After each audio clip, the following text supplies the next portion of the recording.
हरियाणा विधानसभा में हुई बीजेपी के अप्रत्याशित जीत और जम्मू कश्मीर में पहले से ज्यादा सीट आने के बाद भाजपा कार्यकर्ताओं में खुशी की लहर देखी जा रही है।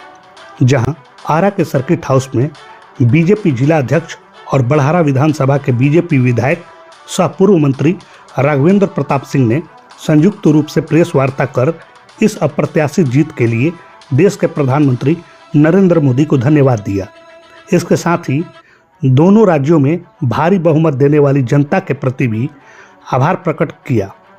जबकि हरियाणा में बीजेपी की इस जीत को लेकर बड़हरा विधानसभा के बीजेपी विधायक राघवेंद्र प्रताप सिंह ने कांग्रेस नेता राहुल गांधी समेत तमाम विपक्षी दलों पर निशाना साधा है और कहा कि हरियाणा में राहुल गांधी जहां जहां रैली और कैंपेनिंग किए हैं वहां कांग्रेस और ईडी गठबंधन की करारी हार हुई है। इससे साफ जाहिर हो रहा है कि जनता अब राहुल गांधी और इंडी गठबंधन को नकार रही है। तो आइए जरा सुनते हैं हरियाणा में बीजेपी की अप्रत्याशित जीत को लेकर बड़हरा के बीजेपी विधायक राघवेंद्र प्रताप सिंह ने क्या कुछ कहा।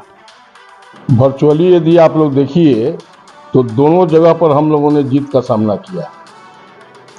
ठीक है, कैलकुलेशन में कहीं हम जम्मू एंड कश्मीर में सरकार भले नहीं बना सके, लेकिन जीत इस मायने में वहाँ मेरी हुई कि वहाँ पाकिस्तान चाहे अन्य लोगों के द्वारा बाधा को उपस्थित करने की स्थिति आई थी। ऐसा सिचुएशन बना था कि वो लोग बाधा डालेंगे, लेकिन हमारे प्रधानमंत्री का नेतृत्व इतना सबल है और जम्मू कश्मीर के लोगों का प्रजातंत्र में इतना बड़ा विश्वास है। ये साबित हुआ वहाँ, ये साबित हुआ कि नहीं कश्मीर एक शांत प्रदेश है और बहुत ही जनतांत्रिक तरीके से वहाँ लोगों ने अपने वोट का प्रयोग किया। ठीक है, हम जम्मू में काफ़ी अच्छा हमने प्रदर्शन किया। कश्मीर में हमारे अध्यक्ष जी ने भी बताया कि कश्मीर में विपरीत सिचुएशन था, उसके बावजूद भी हम वहाँ बहुमत के निकट पहुँच गए। जरूर बहुमत हमें नहीं मिल सका, लेकिन हमें विश्वास है कि आने वाले समय में वहाँ भी हम बहुमत प्राप्त करेंगे, लोगों का विश्वास प्राप्त करेंगे। जहाँ तक हरियाणा की बात आपने कही, हरियाणा के बारे में तो मीडिया में आ रहा था कि भाजपा को 20-25 सीट भी मुश्किल से मिलेगा, ये बातें आ रही थी। लेकिन हमारा नेतृत्व इस विश्वास के साथ अडिग था कि नहीं, हम चुनाव जीतेंगे। क्योंकि भाजपा जो है वो चुनाव के पहले, बहुत पहले से, सालों पहले से किसी जगह के लिए स्ट्रेटजी बनाती और हमने लोगों की भावनाओं को समझा और लोगों ने यह विश्वास व्यक्त किया कि नहीं, यह सरकार जो मोदी जी के नेतृत्व में है वही सबल नेतृत्व प्रदान कर सकता है और हम लोगों की भलाई का काम चारों दिशा में कर सकता है। आपको नहीं लगता कि जलेबी का जो बयान राहुल गांधी का आया था उसके लिए बहुत नुकसान हुआ? देखिए, राहुल जी का बयान जो आता है, पहली बात तो ये कि उनमें कोई गंभीरता नजर नहीं आती और कुछ से कुछ बोलते रहते हैं, लिमिट से ज़्यादा बोलने लगते हैं। तो जनता ने उनकी बातों को और उनके दल को पसंद नहीं किया। उन लोगों ने भाजपा पर ही अपना विश्वास जताया कि भाजपा ही हमारे लिए कर सकती है। किसान आंदोलन, पहलवानों के लिए प्रदर्शन सब हो रहा है, सारी बातें कही गई, लेकिन क्या हुआ? रिजल्ट तो हमारे पक्ष में आया। लोगों ने हमारे नेतृत्व पर विश्वास किया, मोदी जी के नेतृत्व पर विश्वास किया और हमारे जो वहाँ के मुख्यमंत्री अभी नायाब सैनी हुए हैं, जो 6 महीना से हैं, उन्होंने पूरे विश्वास, जबकि मीडिया में आ रहा था कि हम वहाँ बुरी तरह से हार रहे हैं, उस समय भी नायाब सैनी ने कहा कि नहीं, हम लोग बहुत अच्छे से चुनाव जीतेंगे। अब देखिए रिजल्ट आपके सामने है। विधायक जी, राहुल गांधी हरियाणा में जहाँ जहाँ कैंपेनिंग की है, जहाँ जहाँ रैली की है, वहाँ ही इनको करारी हारी। अरे हम तो कहते हैं कि उन्होंने जहाँ जहाँ रैली की या कांग्रेस पार्टी ने जहाँ जहाँ रैली की, इन लोगों ने सीधे कहा था और खास करके मीडिया में भी आ रहा था कि इस बार वहाँ कांग्रेस की सरकार भारी बहुमत के साथ बनने जा रही। जनता ने निर्णय कर दिया कि उसकी सरकार नहीं बनेगी, ये मोदी जी का ही नेतृत्व है जो पूरे भारत में, विश्व में भारत को स्थापित कर सकता है, एक नई ऊंचाई दे सकता है। इसलिए वहाँ लोगों ने वोट दिया। खास करके जहाँ जहाँ गए वहाँ तो सैकड़ों हजारों की संख्या में हमने देखा था कि लोग थे वहाँ। कहाँ वोट चला गया? इस तरह वोट नहीं होता है। वोट विश्वास पर होता है जो लोगों ने भाजपा के साथ व्यक्त किया। जेएनके को लेकर एक सवाल है। बीजेपी गवर्नमेंट जेएनके में जितना काम की, कहा जा रहा है कि पैसा पानी की तरह कश्मीर में बहाया गया डेवलपमेंट के नाम पर, लेकिन वहां से सीट एक भी सीट नहीं निकल रहा है। क्या कहा जाए? नहीं, देखिए हमने क्या कहा कि वहाँ से कश्मीर में भले हम सीट नहीं जीत पाए, लेकिन हमारी जीत ये हुई कि पूरे विश्व में पाकिस्तान के द्वारा कहा जा रहा था कि कश्मीर में आतंकवाद है, वहाँ चुनाव नहीं हो सकता।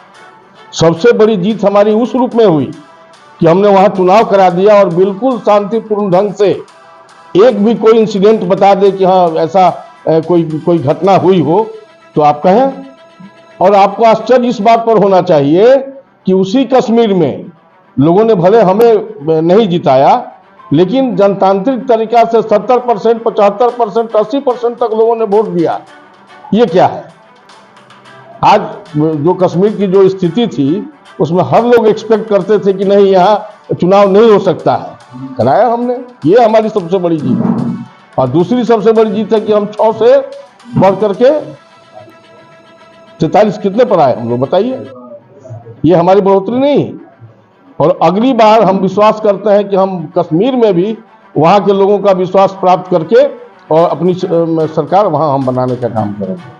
बिहार की सियासत में अगर बात करें तो फिलहाल अभी जो है बंगला, तेजस्वी जी के बंगला को लेकर विवाद क्या कहेंगे? अब इन सब बातों पर आदमी क्या कहे? देखिए, हमें तो नहीं विश्वास है कि ऐसा वो किए होंगे। होता क्या है कि बंगला, मैं बचपन से ही सरकारी बंगले में रहा हूँ। मेरे पिताजी भी थे और हम भी जब उनके देहांत के बाद आए तो सरकारी बंगले में ही रहे। होता क्या है कि कुछ चीज़ लोग अपना लगाते हैं और कुछ कहीं सुंदर लगा तो उसको लेके चल भी देते हैं। लेकिन तेजस्वी ऐसा किए होंगे ऐसा हमको विश्वास नहीं। लेकिन वहाँ की जो स्थिति दिखाई जा रही है तो निश्चित तौर पर उनको जाने के पहले, वो बंगला छोड़ने के पहले एक नियम है कि पीडब्ल्यूडी या भवन निर्माण विभाग को बुला करके हर चीज़ सौंपा जाता है। ये उनको सौंपना चाहिए था, नहीं तो शंका तो स्वाभाविक है। तो आपने सुना बीजेपी विधायक राघवेंद्र प्रताप सिंह ने इस अप्रत्याशित जीत को लेकर क्या कुछ कहा। अब आइए आपको भोजपुर बीजेपी के जिला अध्यक्ष दुर्गा राज ने इस जीत को लेकर क्या कुछ कहा वो भी सुनवाते हैं। जम्मू कश्मीर में जो चुनाव हुआ है, पहली बार वहाँ पर बिना हिंसा के, और ये नरेंद्र मोदी जी के नेतृत्व में जो सरकार है हम लोग केंद्र सरकार में, और वहाँ पर जो गवर्नर शासन लागू था उसके देख रेख में चुनाव हुआ, बिना किसी हिंसा के चुनाव हुआ और सभी लोगों ने मतदान में भाग लिया। और ठीक है, वो जनता का वहाँ पर जो भी जनादेश है उसका हम सम्मान करते हैं कि लोकतांत्रिक रूप से चुनाव हुआ। हम लोग भी वहाँ पर अच्छा प्रदर्शन किए हैं।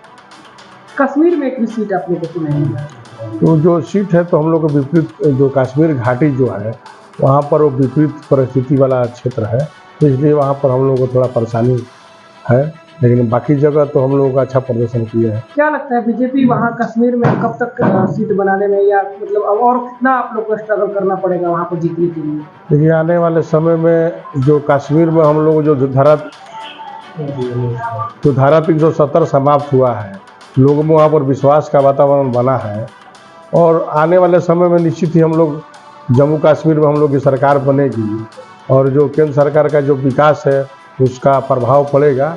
अभी तरह तरह के जो विपक्षी पार्टियां हैं सभी लोग मिल के भाजपा के विरोध में लोग चुनाव लड़ा था, इसलिए थोड़ा जो सफलता हम लोग को मिलना चाहिए वो नहीं मिला है, लेकिन फिर भी हम लोगों ने बेहतर प्रदर्शन किया है। तो ये थी आरा एक्सप्रेस न्यूज चैनल के लिए संवाददाता सूर्यांश सिंह की विशेष रिपोर्ट।